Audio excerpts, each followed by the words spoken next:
Panorama group, जो सोचता है वो करता है। आपके अपने सपनों का आशियाना। नमस्कार, आप देख रहे हैं झा जी का विश्लेषण और विकास सिंह आपके साथ। लालू के सबसे बड़े वोट बैंक मुसलमानों को झटकाने की प्लानिंग का भंडाफोड़। अब क्या होगा? आखिरकार कौन है जो मुसलमानों को झटकाने का प्लानिंग कर लिया, जिसका आज भंडाफोड़ करने जा रहे हैं हम झा जी का विश्लेषण और इन तमाम मुद्दों पर इस वक्त हमारे साथ बात करने के लिए हमारे वरिष्ठ संवाददाता हमारे साथ जुड़े हुए। हम सीधा उन्हीं के पास चलते हैं। स्वागत है आपका। स्वागत, धन्यवाद। सर, लालू जी के अगर माना जाए मुसलमान जो है सबसे बड़े वोट बैंक है, आखिरकार इसको झटकाने की कौन कोशिश कर रहे हैं, जिसका आज हम भंडाफोड़ करने वाले हैं? देखिए, AIMIM की जो ओबीसी की जो पार्टी है वो पहले किशनगंज तक सीमित थी। लोकसभा चुनाव वहीं से लड़ रही थी, लेकिन उन्होंने प्रेस कॉन्फ्रेंस करके उसके अलावे 9 और जगहों पर लड़ने की घोषणा की है। मतलब कहें जो बिहार के 9 सीटों पर वो एक तरह से लड़ेगी, और उसमें एक एक करके आपको बताएंगे जो एक एक करके किन सीटों पर वो क्यों लड़ रही है। सबसे पहले आते हैं शिवहर पे। तो शिवहर पे आएंगे क्योंकि शिवहर में ऋतु जायसवाल अभी अपर एज में है, तो आरजेडी की कैंडिडेट ऋतु जायसवाल, तो वो वहां अपना कैंडिडेट खड़ा करेगा ताकि वो आरजेडी का ही वोट काट सके। तो कहीं ना कहीं आरजेडी को नुकसान पहुंचाने के लिए ही ये वहां पे अपने कैंडिडेट को दे रहे हैं। दूसरा गोपालगंज में ऐसा लड़ने का मतलब है नहीं, महत्व है, लेकिन एक ये पब्लिक को मैसेज देना चाह रहे हैं जो मुस्लिमों की राजनीति नहीं करते हैं, वो वोट बैंक की राजनीति नहीं करते हैं, उनका कोई आरजेडी को नुकसान पहुंचाने का कोई मतलब लबलवाब नहीं है, तो वो इसलिए गोपालगंज सीट लड़ रहे हैं। तीसरा आ जाइए पाटलिपुत्रा जो है, वहां पे अभी जो कहें जो वर्तमान दौर में मीसा का जो सघन दौरा चल रहा है और 2 बार से वहां सांसद रहे हैं रामकृपाल यादव, तो उसकी नाराजगी को लेकर के भी वहां पे मीसा अभी अपर एज में चल रही है, मतलब थोड़ा सा वो अभी एक कदम आगे है। तो वैसी स्थिति में कहीं कहीं मीसा भारती को डैमेज करने के लिए पाटलिपुत्रा का सीट चुना गया है। फिर आ जाइए आप महाराजगंज में किसको डैमेज करेंगे? वहां तो आरजेडी है नहीं। वहां की घोषणा की थी सच्चिदानंद राय ने, उन्होंने घोषणा कल कर दिया जो वो चुनाव नहीं लड़ेंगे। तो एक तरह से अब सीधा मुकाबला हो गया महाराजगंज में कांग्रेस वर्सेस सिगरीवाल, मतलब आकाश सिंह वर्सेस सिगरीवाल। और थोड़ा सा वहां पे पेच वो भी है, प्रभुनाथ सिंह का क्षेत्र रहा है, तो प्रभुनाथ सिंह के बेटा भी वहां चुनाव लड़ने की घोषणा कर चुके हैं, रणधीर सिंह। तो महाराजगंज में किसको नुकसान पहुंचाएंगे? तो कांग्रेस है महागठबंधन में, मतलब महागठबंधन। मधुबनी इसलिए इंपॉर्टेंट है क्योंकि मधुबनी मुस्लिम बहुल इलाका है। वहां पे आरजेडी ने कैंडिडेट बनाया है अली अशरफ फातमी को।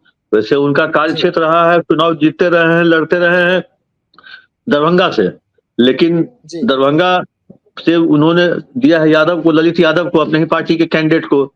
तो मधुबनी से फातमी लड़ रहे हैं आरजेडी के टिकट पर, अली अशरफ फातमी, और मधुबनी से में अच्छे खासी संख्या में मुसलमानों की है, तो इसलिए उस सीट पे ओबीसी की पार्टी खड़ा कर रही है ताकि अगर कुछ वोट भी अगर खींच लेती है ओबीसी की पार्टी, तो ये आरजेडी के लिए खतरे की घंटी हो सकती है। उसके बाद जहानाबाद में इस बार सुरेंद्र यादव की स्थिति मजबूत दिख रही है क्योंकि वहां जेडीयू के कैंडिडेट थे चंद्रवंशी। तो अभी वर्तमान में अभी आगे चुनाव प्रचार और होगा, कई सारी चीजें और निकल के सामने आएंगी, तो इसलिए जहानाबाद में अभी सुरेंद्र यादव की स्थिति मजबूत दिख रही है। तो उस मजबूत स्थिति को कमजोर करने के लिए AIM जो है ओबीसी की पार्टी वहां पे खड़ा कर रही है।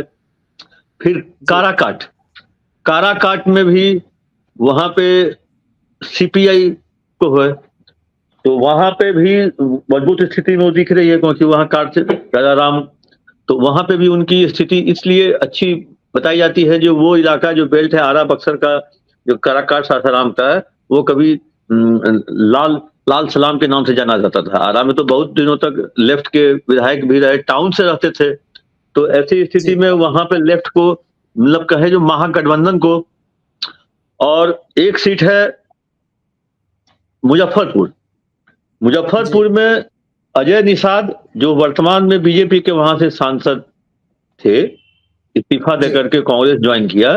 कांग्रेस ने उन्हें टिकट दिया, और मुजफ्फरपुर का जो टाउन का इलाका है और जो उसके आसपास के हैं, तो वहां भी मुस्लिमों की अच्छी आबादी है। तो उस आबादी को कैश करने के लिए ये ओवैसी की पार्टी ने इन जगहों पर एक तरह से कहें जो उतारा है। और 9वीं सीट में या लगा हुआ है, क्योंकि उन्होंने क्लियर नहीं किया है वाल्मीकि नगर या मोतिहारी। तो वाल्मीकि नगर में उतनी स्थिति अच्छी नहीं बताई जा रही है, क्योंकि राधा मोहन सिंह है मोतिहारी में, अब वहां वीआईपी को गया है टिकट, तो वीआईपी ने अपने कैंडिडेट को उतारा है। तो मतलब एक तरह से कहे जो ओवैसी की पार्टी को विपक्ष बीजेपी की बी टीम कहती है। बी टीम कहने का मतलब हुआ जो बीजेपी के जो विपक्ष में जो जहां पे खड़ा रहते हैं लोग, उस चीजों को मतलब उसको हराने के लिए बीजेपी की बी टीम के रूप में लोग इसको देखते हैं।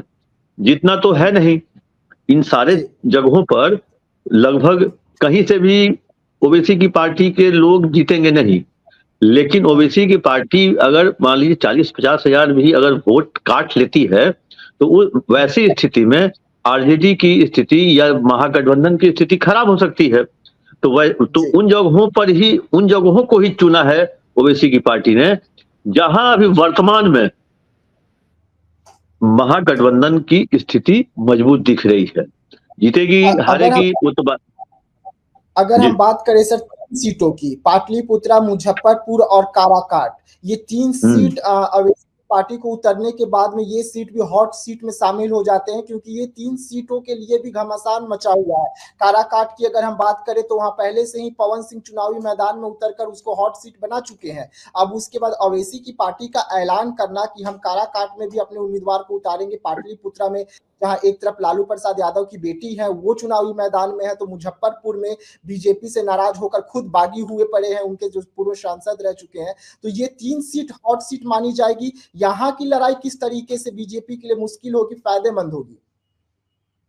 देखिए, ओवैसी की पार्टी अगर खड़ी होती है तो एनडीए को फायदा होगा, क्योंकि एनडीए का वोट तो ओवैसी की पार्टी को मिलता नहीं है जी।